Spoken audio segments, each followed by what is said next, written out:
vamos a darle la bienvenida a nuestra siguiente invitada que nosotros, la hemos titulado la espadachina del orreguismo. Entiéndase de dónde viene esto. Es una de las, te diría, nuevas figuras de la legislatura dentro del oficialismo provincial.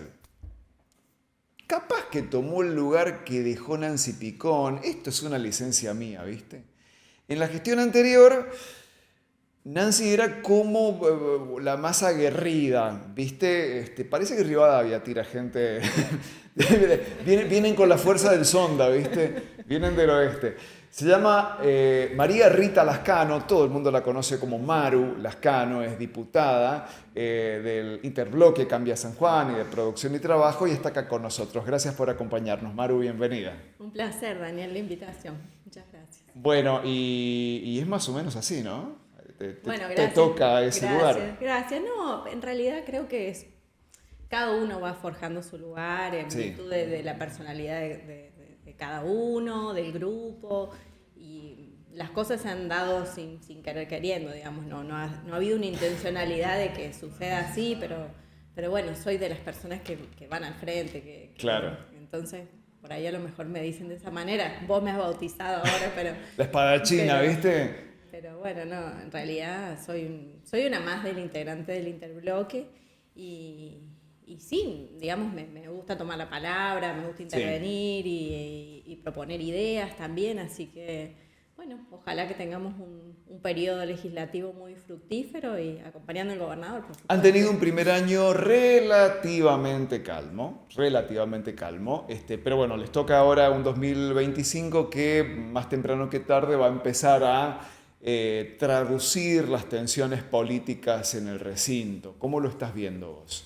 Sí, así es. El primer año fue un año de aprendizaje, de acomodamiento de todos los integrantes de la Cámara, del equipo de gestión del gobernador y nosotros ahí tratando de contener, digamos, las distintas fuerzas políticas que se expresan en la Cámara. Hemos logrado la sanción de leyes muy importantes para la provincia el año pasado, con lo cual el balance es positivo, ¿no? La sanción del RIGI, por ejemplo, que fue un debate interesante que se dio con muchas reuniones. Fue algo muy intenso, muy interesante también y que hoy vemos lo que significó para la provincia, ¿no? Con la llegada de quizás nuevas inversiones, el rol del gobernador tratando de impulsar a la provincia como ese escenario ideal para la minería, entendiendo el cobre como un mineral estratégico. Entonces, la verdad que la sanción de la ley del RIGI fue muy importante el año pasado. Bueno, viste que la oposición, el justicialismo, dice que al final el RIGI no sirvió porque se han presentado un par de proyectos, pero no se ha aprobado ninguno todavía. Yo creo ¿Te lo dieron a vos también en la legislatura? ¿O no te lo dicen? No hablamos mucho del RIGI, pero la verdad es que sí ha sido muy importante. Sí ha sido muy importante y ha venido a adecuar, digamos, los tiempos que estamos viviendo en este nuevo paradigma que tenemos del Estado Nacional y bueno, junto con la estabilidad que estamos teniendo de las variables macroeconómicas, creo que es un signo muy positivo para que vengan nuevas inversiones a la provincia. Y este año además nos va a encontrar con los tiempos propios, digamos, electorales. Claro. En agosto tenemos la presentación de candidatos, a principios de agosto tenemos la conformación de las alianzas, de las alianzas electorales. Y bueno, la Cámara siempre se tiñe de ese es inevitable. Es inevitable. Maru, ¿qué lectura haces vos de las elecciones en Cava? Que en algún punto son como un correlato del 2023 y es como que hoy los libertarios están mejor interpretando o mejor sintonizando con la sociedad que Juntos por el Cambio. ¿Vos lo ves de esa manera o pensás que es una circunstancia que no se puede extrapolar? Yo creo que hay varias cuestiones que tenemos que analizar después de las elecciones del domingo. Una tiene que ver con la baja participación del electorado, que es algo que viene creciendo en los últimos años y que creo que este año va a ser un signo permanente en las elecciones legislativas que tengamos, que hay muchas provinciales y después en octubre vamos a tener las elecciones nacionales, pero tiene que ver con una desilusión, si se quiere, un desencanto de la gente con la política, con la clase política, que está exacerbado por un presidente que desprestigia a la clase política, que la denosta, que constantemente la ataca, ¿no? Entonces, creo que ese es el clima en el cual hoy estamos inmersos, a nivel nacional, lo digo, ¿no? Porque a nivel provincial creo que lo que se respira es otra cosa. Sí. Pero a nivel nacional eso es lo que vemos además en los medios nacionales, eso es lo que se discute en el Congreso, ¿no? Creo que cualquier ciudadano cuando ve lo que sucede en el Congreso Nacional dice un papelón. Nos hemos acostumbrado, ¿no? Nos hemos acostumbrado a los escándalos. Sí. Ahora, son cosas que no deberían suceder en tema, la política. Lo que te pregunto es si Milei no ha sintonizado entonces con ese nivel de crispación social, ¿no? Sí, yo creo que sí, que parte de eso lo ha capitalizado, y hay otra parte que quizás, digamos, le conviene que no vaya a votarlo. Le conviene que no vaya a votarlo en esa ola de descontento, de apatía, que además es válida, ¿no? Yo creo que es válida. De la vuelta de la democracia a este momento, la pobreza ha crecido impresionantemente. Entonces, hay un porqué la ciudadanía está enojada. Hay una razón. No es azaroso que esto suceda hoy.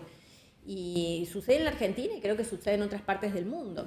Lo que nosotros tenemos que pensar hoy, y hablo a nivel provincial, que es lo que sostiene el gobernador Marcelo Rego, es estar cerca de la gente, proponer planes de gobierno que sean accesibles, que empiecen a resolver parte del problema de la pobreza, parte de ese problema.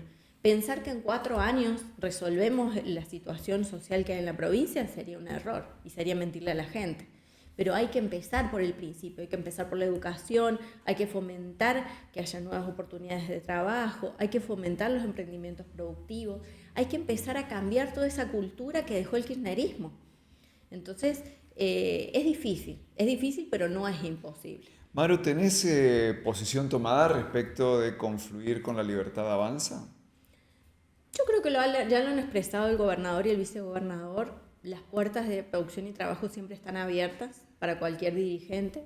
De hecho, creo que en la Cámara de Diputados se ha expresado esa vocación que tenemos de generar consensos, de abrirnos, de poder dialogar con referentes de otros partidos políticos.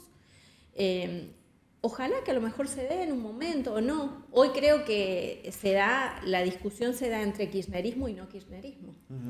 Me parece que así está planteada la dicotomía a nivel nacional. Entonces nosotros nos ubicamos claramente en contra del kirchnerismo. Y no se terminan dividiendo y repartiendo el mismo voto con Milei.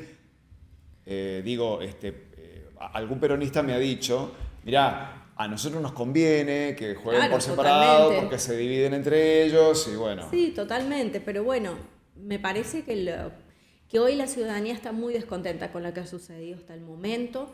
Creo que hay una esperanza y la política tiene que dar esa esperanza. Tenemos que tener una vocación de poder, al menos nosotros en Producción y Trabajo la tenemos, sí, que motive esperanza en la ciudadanía. Ese es el por qué creer, el por qué confiar, por qué prestar esa confianza durante 4 años. Y hoy el gobernador lo representa.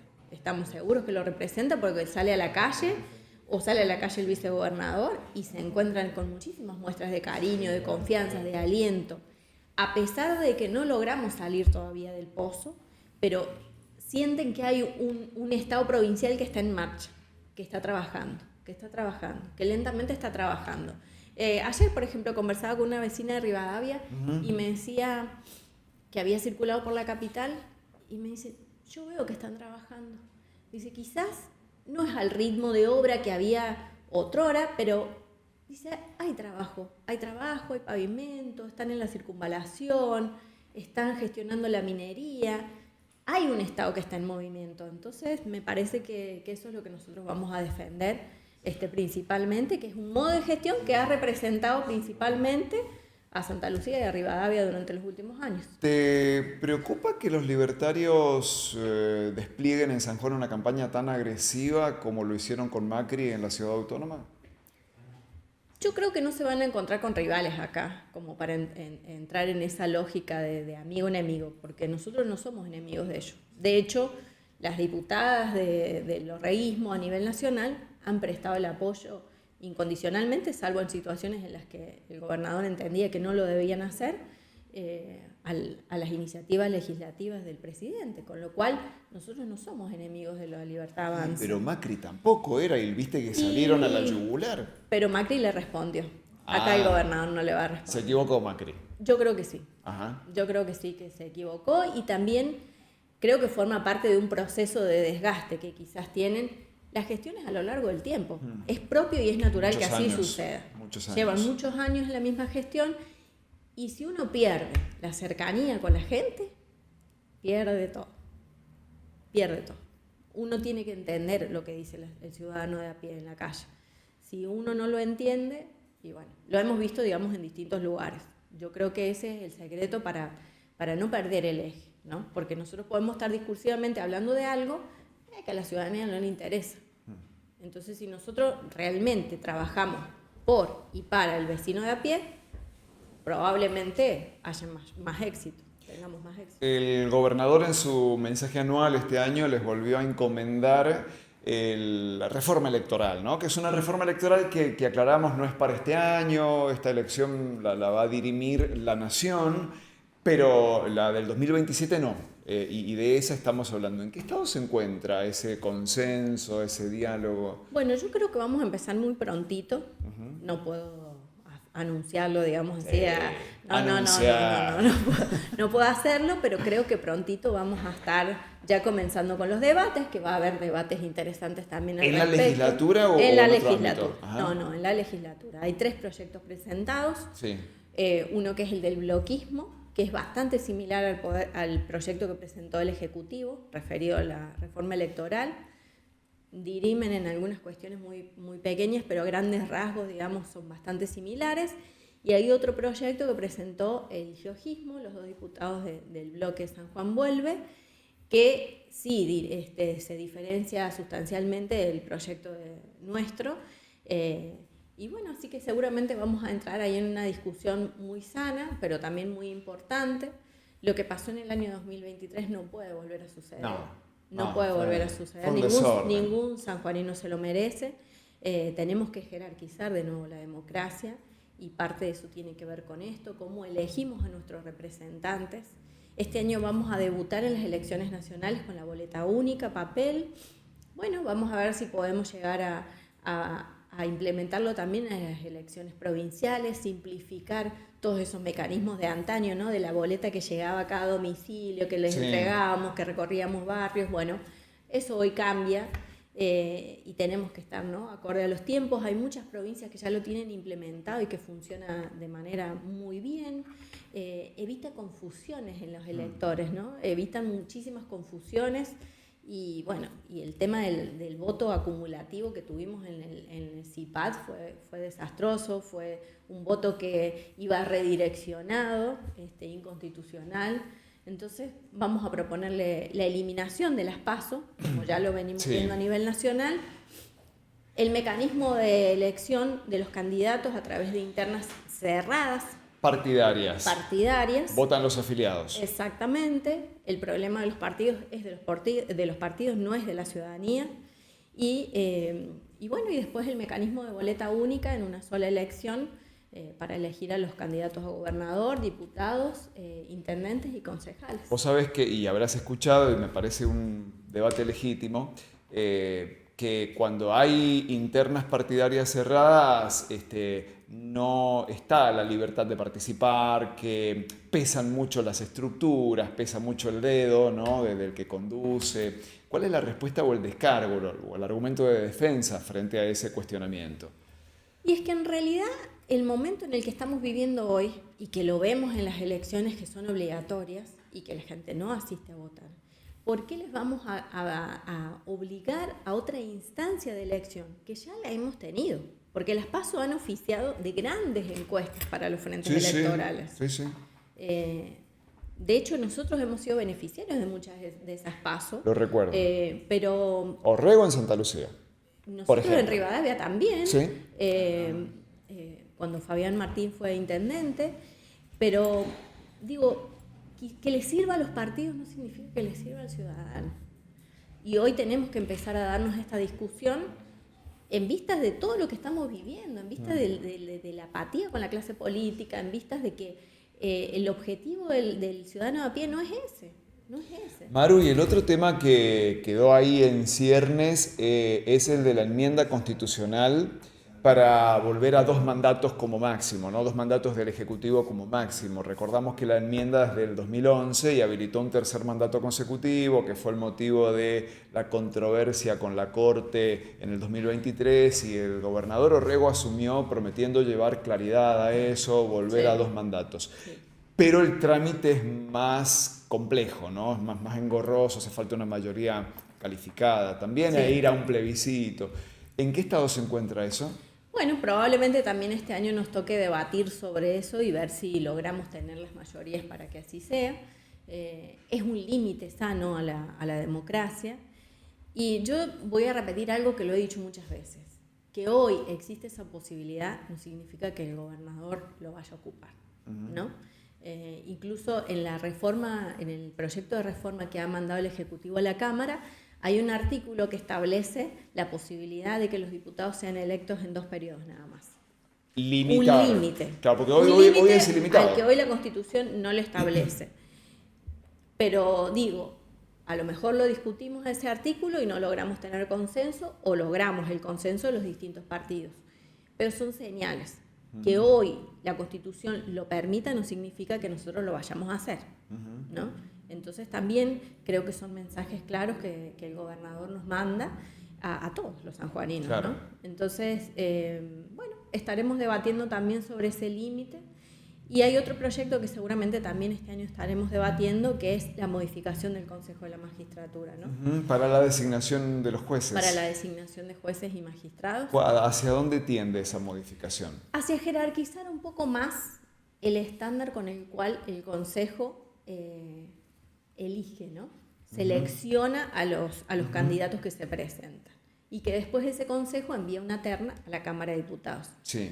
Digamos, ¿es cómo funciona hoy? Hoy el Consejo que está integrado por 5 personas... Es que está establecido en la Constitución de esa forma. Te manda la terna. Lo que harían ustedes es regular. Ampliar esos 5 miembros. Ajá. Ampliar esos 5 miembros, darle la oportunidad a organismos calificados para evaluar la calidad profesional de cada uno de los aspirantes. A ver. Que intervengan, sí, hoy que tenés, no haya solo un criterio político. Hoy tenés, porque esto ya y hay mucha gente que por ahí no sabe específicamente de qué se trata. El Consejo de la Magistratura está integrado por un miembro de la Corte, ministro de Gobierno como representante del Ejecutivo, o por ahí algún sustituto, pero habitualmente es el ministro de Gobierno. Tenés un diputado y 2 integrantes del foro de abogados electos por el voto de los matriculados. Esa es la composición actual del Consejo de la Magistratura. Ellos 5 entrevistan a todos los inscriptos para un cargo y elaboran una terna con los 3 mejores, a criterio de ellos, por supuesto, por antecedentes y por la entrevista. Y Maru Lascano dice, hay que ampliar esto, a involucrar a otras instituciones. Entonces, la Corte ya está, el Gobierno ya está, el Ejecutivo ya está, el Legislativo ya está y el Foro de Abogados ya está. ¿A quién hacemos entrar? Y bueno, pues veamos, a lo mejor podemos hacer parte de las universidades, desde la parte académica, ¿no? Desde algunas cuestiones que tengan que resolver. La selección de los jueces no es una cuestión menor en la calidad democrática. No, para nada. Y creo que todos lo padecemos hoy en algún sentido, y hemos visto casos resonantes en los últimos tiempos de mucho daño, digamos, a la institucionalidad de la provincia. Entonces, bueno, creo que también este año vamos a llevar una propuesta para mejorar ese consejo, para ampliarlo, para darle mayor calidad, si se quiere, u otra mirada a la hora de elegir a los jueces. Se ha planteado más de una vez el hecho de establecer un scoring, un puntaje, ¿no? Que no sea arbitraria la conformación de la terna. ¿Vos compartís eso? Sí. Tienen que llegar los mejores, tienen que llegar los más preparados, tienen que llegar personas que, además de toda su formación académica y profesional, tienen que tener un sentido común, no una afiliación política. Un sentido común que pueda resolver casos que tienen que ver con el dolor de muchas familias, ¿no? en la mayoría de los casos, o con situaciones muy extremas. Entonces, son injusticias y alguien las tiene que resolver con criterio también. Bueno, este año, dijo la diputada Maru Lascano. Veremos, es un tema pendiente, yo comparto que hay que darle una vueltita de rosca. Gracias por acompañarnos. Un placer, Daniel. Bueno, Maru Lascano, diputada de Producción y Trabajo de la Legislatura Provincial, pasó por aquí por Pelado Stream.